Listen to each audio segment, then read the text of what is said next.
Hello everyone, welcome to Mind Maintainer. आज हम history class को थोड़ा आगे बढ़ाते हैं। आज हम बात करेंगे गुप्त वंश की। देखो, पहली बात तो यह है कि गुप्त वंश आया कहाँ से था, कैसे कैसे उत्पत्ति हुई। बाकी पहले वंश हमने सभी पढ़ लिए हैं, ठीक है। अब गुप्त वंश की बात करें, इसकी जानकारी हमें पता कैसे चला कि वहाँ पे ये हुआ था, ये हुआ था, ये राजा आए थे, इसने ये कार्य किया था। देखिए, इसके कुछ मुख्य स्रोत क्या क्या थे। एक तो हो गया हमारा मुद्रा राक्षस साहित्य जिसमें लिखा हुआ है, कुछ अभिलेख हो गए, और दूसरी बात वहाँ के सिक्के जो थे, जो कोइन वगैरह चलते थे, वहाँ सोने के सिक्के चले थे। यहाँ पे सोने के सिक्के का मतलब क्या है कि वहाँ की अर्थव्यवस्था काफ़ी मजबूत थी। फिर चांदी के सिक्के चलाए गए, उनके ऊपर जो आकृति बनी थी उनसे पता चला, जैसे कुमारगुप्त के टाइम, समुद्रगुप्त के टाइम पे क्या बना था, उनके ऊपर वीणावाद करते समुद्रगुप्त का चित्र था, मतलब वो संगीत प्रिय थे। और किस किस अलग क्षेत्र में ये वाले सिक्के मिले, तो ये पता चलता है इनके व्यापार वहाँ तक पहुँचे गए थे कि ये उस राज्य से जुड़े हुए थे, उस अलग प्रांत से भी इनके व्यापार होते थे, तब जाकर यहाँ के सिक्के वहाँ पहुँचे, ठीक है। प्लस जो अभिलेख हुए हैं, जो शिलालेख मिले हैं वहाँ से, जो वहाँ से स्तंभ मिले हैं, जो ग्रंथ हैं, जो यात्राएं की, जैसे फाहियान हुआ हमारा, ठीक है, फाहियान हुआ हमारा, और ह्वेन-त्सांग दोनों यहीं पर आए थे, ठीक है, उनकी यात्रा वर्णन से मिला है। तो ये सब मेन स्रोत थे जिनसे हमें पता चला था। अब हम बात करते क्या क्या हमें पता चला गुप्त वंश की। देखो, गुप्त वंश की जो स्थापना हुई थी 240 के आसपास हुई थी, क्यों कंफर्म नहीं है। कुछ बताते हैं 275 के आसपास, कुछ ग्रंथ कहते हैं 240 के आसपास, समुद्रगुप्त, ठीक है जी। समुद्रगुप्त से पता चलता है किसके बारे में, सॉरी, गुप्त वंश के बारे में पता चलता है श्रीगुप्त का, कि सबसे पहले जो नाम उल्लेखित है वहां पर श्रीगुप्त ने स्थापना की थी किसकी, गुप्त काल की, गुप्त वंश की। कब, 240 से 250 280 तक इन्होंने शासन किया। ये किससे पता चला, ये हमें चला था प्रयाग प्रक्षिप्त लेख, प्रयाग प्रक्षिप्त लेख, प्रयाग प्रक्षिप्त लेख जो है, ये सबसे पहले अशोक ने बनवाया था, ठीक है। अशोक ने बनवाया था कौशाम्बी में। उसके बाद अशोक के बाद क्या हुआ, इन्होंने यहाँ पे कुछ चेंज किया है। उसके बाद इसको अकबर उठा के ले गए थे प्रयागराज, प्रयागराज, तब से इसका नाम प्रयाग प्रक्षिप्त लेख पड़ गया था। इसमें अकबर के बारे में भी, जहांगीर के बारे में भी जानकारी ऐड हो गई बाद में। अशोक ने बनवाया था सबसे पहले, और लेके कौन गया था, अकबर ले गए थे कहाँ पे, प्रयागराज, ठीक है जी। और इससे हमें जानकारी मिलती है, सबसे पहला जो नाम यहाँ पे आता है गुप्त काल में, वो आता है श्रीगुप्त का, कि श्रीगुप्त की स्थापना किसने की थी, गुप्त काल की स्थापना किसने की, श्रीगुप्त ने की थी। कब, 240 के ईस्वी में, ठीक है, 240 ईस्वी में। और कब तक शासन किया, 280 तक। यहाँ तक क्लियर। फिर हम बात करते हैं, इसमें देखो ज़्यादा चीज़ें कुछ इंपॉर्टेंट नहीं है, यही जानकारी पूछी जाती है तो उन्हीं की बात करेंगे हम, जो जो एग्जाम में पूछा जाता है। ऐसे तो हम अगर श्रीगुप्त की बात करें, बहुत जानकारियाँ हैं जिनकी जरूरत नहीं है, जो किसी एग्जाम में नहीं पूछे जाते, उनमें टाइम वेस्ट करने से अच्छा है हम अगले टॉपिक पे पढ़ें, ठीक है जी। आगे बढ़ते हैं। फिर इसके जो श्रीगुप्त के जो पुत्र थे, घटोत्कच, घटोत्कच ने पहली बार उपाधि ली थी, कौन सी, महाराज की उपाधि पहली बार किसने ली थी, घटोत्कच गुप्त ने। इन्होंने शासन किया तो 280 से लेकर 320, 19-20 तक ये कंफर्म नहीं है, क्योंकि कुछ 19 बताते हैं, कुछ बताते हैं 20, कुछ ग्रंथ। तो ये मान के चलेंगे 19 तक की थी, ठीक है, इसने शासन किया। उसके बाद इसके जो पुत्र थे चंद्रगुप्त प्रथम, यहाँ से क्वेश्चन इंपॉर्टेंट हो जाते हैं, क्योंकि यहाँ के 2-3 राजा ही हैं जिन्होंने कुछ ऐसे कार्य किए जो एग्जाम के लिए बहुत इंपॉर्टेंट है, और इस गुप्त काल के लिए भी बहुत ज़्यादा पूछे जाते हैं। अब बात करते हैं चंद्रगुप्त प्रथम। चंद्रगुप्त प्रथम, देखो, वो चंद्रगुप्त मौर्य थे, ये चंद्रगुप्त गुप्त काल के हैं, वो मौर्य वंश था, ये गुप्त वंश है। इन्होंने 319-20 में क्या किया था, 19-20 में जब ये राजा बने, क्योंकि 19-20 तक शासन किसका था, घटोत्कच का। उसके बाद चंद्रगुप्त प्रथम राजा बने, और इन्होंने 19-20 में जब ये राजा बने, इन्होंने राजगद्दी संभाली, तभी इन्होंने एक गुप्त वंश की, गुप्त संवत की रचना की। गुप्त संवत की किसने किया था, चंद्रगुप्त प्रथम ने। कब किया था, 319-320 में, मतलब 319 के एंड में, ठीक है, याद रहेगा। अब इन्होंने वही नीति अपनाई जो चंद्रगुप्त मौर्य ने अपनाई थी। क्या किया था, इन्होंने बोला कि शादी करके हम राज्य का विस्तार कर सकते हैं। तो इन्होंने किस पे फोकस किया, कि इन्होंने लिच्छवी राजकुमारी से मैरिज किया, जिससे राज्य का विस्तार हुआ था। क्लियर है। अब थोड़ा सा और आगे बढ़ते हैं। उसके बाद क्या हुआ, इन्होंने सबसे पहले महाराजाधिराज की उपाधि ली थी, घटोत्कच ने ली थी महाराज की। इन्होंने कहा मैं उससे बड़ी लेता हूँ, महाराजाधिराज उपाधि किसने ली थी, चंद्रगुप्त प्रथम ने, याद रहेगा। उसके बाद चंद्रगुप्त प्रथम के बाद जो इंपॉर्टेंट शासक आए थे, वो आए थे समुद्रगुप्त 325 में, ठीक है, 325 से 375 तक इन्होंने शासन किया है। इनके ये किसके उपासक थे? विष्णु भगवान के उपासक थे।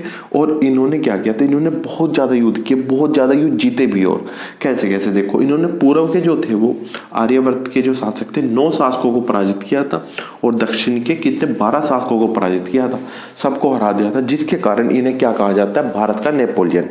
क्लियर?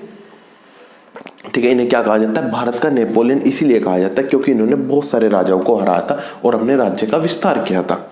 उसके बाद आते हैं, इन्होंने क्या किया था? इनके दरबार में जो कवि थे, ध्यान रखना ये इंपॉर्टेंट क्वेश्चन बन जाता है यहाँ पे काफी। इनके दरबार में जो कवि थे वो कौन थे? राजकवि के दरबार के कवि हरिशेन। हरिशेन की जो कथा है ना, जो कविताएं हैं, वो आपके प्रयाग प्रक्षिप्ति लेख पे भी उल्लेखित है। जो लेख हमने भी बात की थी जिसमें श्रीगुप्त के बारे में जानकारी मिली थी, उस लेख पे भी इनकी कविताएं उल्लेखित हैं।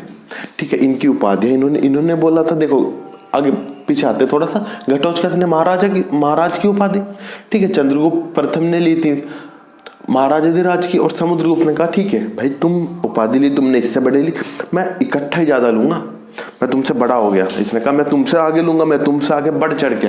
इसने एक तो ली थी अश्वमेधाकर्ता, ठीक है, अश्वमेधकर्ता, विक्रमांक, परम भागवत और कविराज, ये 4 उपाधियां ली थी। कौन कौन सी? अश्वमेधकर्ता, विक्रमांक, परम भागवत और कविराज की उपाधि किसने ली थी? समुद्रगुप्त ने। यहाँ तक क्लियर हो गया सबको? समुद्रगुप्त ने उपाधियां ली थी।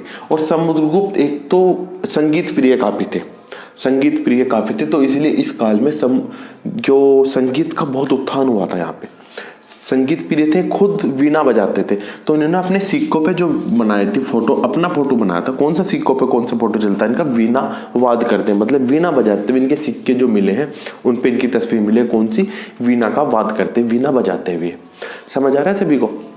श्रीगुप्त आए, ठीक है, घटोत्कच आए, फिर चंद्रगुप्त प्रथम, फिर समुद्रगुप्त। अब समुद्रगुप्त के जो पुत्र थे, ये समुद्रगुप्त आगे चौथे नंबर पे, 5वें नंबर पर आगे चंद्रगुप्त द्वितीय। इन्होंने अपने फादर के नाम पे रखा था अपने पुत्र का नाम क्या? चंद्रगुप्त। अब प्रथम तो वो थे पहले, इन्होंने इसमें लगा दिया तृतीय। इन्होंने 375 से लेकर के 415 तक शासन किया।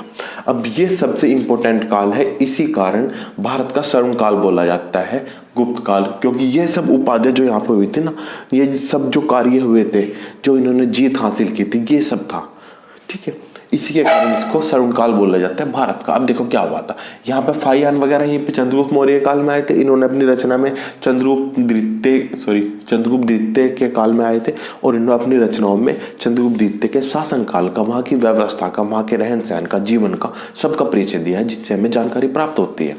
ठीक है, उसके बाद इन्होंने जो शक थे ना, जो हमने पिछली वीडियो में पढ़ा, शकों वगैरह के आक्रमण हुए थे, इन सबको इन्होंने हरा दिया था। शकों पे विजय प्राप्त की थी किसने? चंद्रगुप्त द्वितीय ने। क्वेश्चन पूछा जाता है बहुत बार, गुप्त वंश के किस शासक ने शकों को पराजित किया था? किसने किया था? चंद्रगुप्त द्वितीय ने। और इसी उपलक्ष्य में इसने चांदी के सिक्के चलाए थे। ध्यान रखना, चांदी के सिक्के किसने चलाए थे? चंद्रगुप्त द्वितीय ने। समझ आ रहा है? और इस शासनकाल में सोने के सबसे ज्यादा सिक्के चले थे, लेकिन चांदी के सिक्के की शुरुआत कहाँ हुई थी? शकों को हराने के बाद। और जब इन्होंने शकों एक बर्बर जाति होती है जो बहुत बुरी तरह से प्रहार करती है, आक्रमण करती है, बार बार आक्रमण करती है। आक्रमण करने के बाद वहां की अर्थव्यवस्था, वहां के नागरिक, वहां का जीवन सबको व्यस्त कर देती है। तो इतनी बर्बर जाति को इन्होंने हराया था, इस कारण इनका नाम पड़ा था विक्रमादित्य। तो इसके बाद शकों को हराने के बाद चांदी के सिक्के चलाए और इनका नाम क्या पड़ गया? विक्रमादित्य। और तब से इन्हें क्या कहा जाता है? चंद्रगुप्त विक्रमादित्य के नाम से भी इनको पुकारा जाता है। क्लियर हो रहा है? अब थोड़ा सा आगे बढ़ते हैं। इनने विद्यापीठ बनाए थे, कुछ विद्या केंद्र बनाए थे, कि जो शिक्षा के जो केंद्र होंगे विद्या केंद्र बनाए थे। 2 कौन कौन से? उज्जैन और पाटलिपुत्र, उज्जैन, 2 ऐसे स्थान बनाए थे कि यहाँ पे शिक्षा का ज्यादा से ज्यादा उत्थान हो सके। जिन्हें शिक्षा प्राप्त करनी है वो यहाँ पे बार बार आ सके और शिक्षा प्राप्त कर सके प्रॉपर। ठीक है जी, समझ आ रहा है? उसके बाद थोड़ा सा और आगे बढ़ते हैं। फिर उसके बाद इनके दरबार में कुछ रत्न हुआ करते। देखो कालिदास की बात करें, कालिदास जो थे वो इन्हीं के दरबार में थे, चंद्रगुप्त द्वितीय के दरबार में। ठीक है जी, अब थोड़ा सा और आगे बढ़ते हैं। इनमें कुछ 9 रत्न का मतलब क्या है? कुछ ऐसे 9 ऐसे प्रसिद्ध व्यक्ति थे जो अपने क्षेत्र में विशेष ज्ञान रखते थे, विशेष नॉलेज रखते थे, विशेष मतलब एक तरह से स्पेशल थे, अपने क्षेत्र के मास्टर थे। जिनमें कालिदास हो गए, धन्वंतरी फेमस है उस टाइम के, शपनक, शपनक, अमर सिंह शुंक, वेताल भट्ट, घटकरपक, वरुचित, ठीक है जी, ये सब थे इनके शासनकाल में। और इन्हीं के शासनकाल में महरौली का लौह स्तंभ बनाया गया था। महरौली में जो लौह स्तंभ है वो इन्हीं के शासनकाल में बनाया गया था और वो लोहे का है, लेकिन उसमें अब तक जंग नहीं लगा है। ध्यान रखना, महरौली का लौह स्तंभ कब बनाया गया था? चंद्रगुप्त द्वितीय के शासनकाल में स्थापित किया गया था। अब चंद्रगुप्त द्वितीय ने 415 तक शासन किया। देखो, हम सिर्फ वही पॉइंट लिए जो एग्जाम पॉइंट ऑफ व्यू के हिसाब से बहुत इंपॉर्टेंट है। इसकी एक वीडियो और आएगी जिसमें इसकी शासन व्यवस्था के बारे में जानकारी मिलेगी, इसकी राजनीति, वो सारी चीजें, राजनीति, अर्थव्यवस्था, सबकी जानकारी नेक्स्ट वीडियो में आएगी। आगे बढ़ते, फिर क्या हुआ था? 415 से 455 तक शासन किया था कुमारगुप्त ने। कुमारगुप्त ने क्या किया था? नालंदा की स्थापना की थी। नालंदा जो विश्वविद्यालय है उसकी स्थापना कुमारगुप्त ने की थी। अब हम ये भी पढ़ेंगे नालंदा को तोड़ा किसने था, आएगा एक टाइम में, ठीक है। और हुनों ने सबसे ज्यादा आक्रमण किसमें किया था? कुमारगुप्त ने। वहां पे शक थे, शकों ने आक्रमण किया था। यहाँ पे कुमारगुप्त के शासनकाल में हुनों ने आक्रमण किया था। क्लियर हो रहा है? फिर हुनों के आक्रमण को बचने के लिए कुमारगुप्त ने अपने पुत्र को भेजा था जिसका नाम था स्कंदगुप्त। स्कंदगुप्त ने जाकर के हुनों को हरा दिया था, ठीक है, और अपनी शासन व्यवस्था को बचा लिया था और फिर से स्थापित किया था अपने साम्राज्य को, ठीक है। किसको हरा दिया? हुनों को। किसने? स्कंदगुप्त ने। किसके पुत्र थे? कुमारगुप्त के।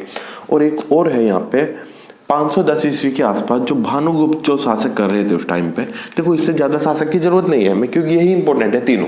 कौन कौन से? कुमारगुप्त, चंद्रगुप्त द्वितीय और समुद्रगुप्त। अब जो शासन कर रहे थे भानुगुप्त 510 में, वहां पे एक शिलालेख मिला है, एक स्तंभ मिला है, अभिलेख मिला है जिसमें सती प्रथा का उल्लेख है। भारत में पहली बार सती प्रथा का जो उल्लेख मिला है वो 510 ईस्वी के अभिलेख में मिला है। इरा अभिलेख में मिला है जानकारी किसकी? सती प्रथा की। और इसकी गुप्त काल के अंतिम शासक कौन हुए हैं? वो हुए विष्णुगुप्त, और जिनको 550 ईस्वी तक शासन किया।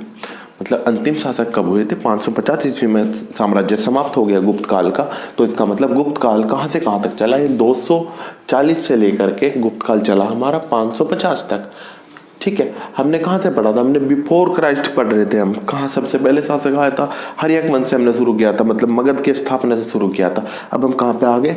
550 ईस्वी तक आ गए। अब थोड़ा सा आगे और बढ़ेंगे हम नेक्स्ट क्लास में। पहले इसके बारे में थोड़ी जानकारी लेंगे, जो राजनीति वगैरह क्या थी, वहां की साम्राज्य कैसा था, उन सब की अर्थव्यवस्था वगैरह की जानकारी कर लेंगे। और उसके बाद हम आगे बढ़ेंगे अगले वंश के लिए। फिर बहुत जल्दी कोशिश करेंगे हम पहुंच जाएंगे भारत पे जो विदेशी आक्रमण हुए थे गजनी वगैरह के, ठीक है। 550 तक आ गए, 1000 में आक्रमण शुरू हो गए थे, ठीक है। 500 साल हो रहे हैं हमारे पास, बहुत जल्दी कवर कर लेंगे। ओके गाइस, उम्मीद है आपको समझ आ रहा होगा। अगर आपको चीज़ें समझ आ रही है, देखो ये पीछे में इससे बाहर मुझे नहीं लगता कुछ आएगा, लेकिन नॉलेज जितनी भी हो वो कम होती है। जितना ज़्यादा आप पढ़ोगे उतना अच्छा रहेगा। अगर आपको वीडियो पसंद आ रही है इसको लाइक और शेयर कर दीजिए, ठीक है। और जितने ज़्यादा से ज़्यादा आप लोग जुड़ेंगे आपके लिए बेनिफिट है, मेरा भी बेनिफिट है, क्योंकि आपको देख करके मेरा मोटिवेशन बढ़ता है। ओके गाइस, मिलते हैं नेक्स्ट क्लास में। All the best.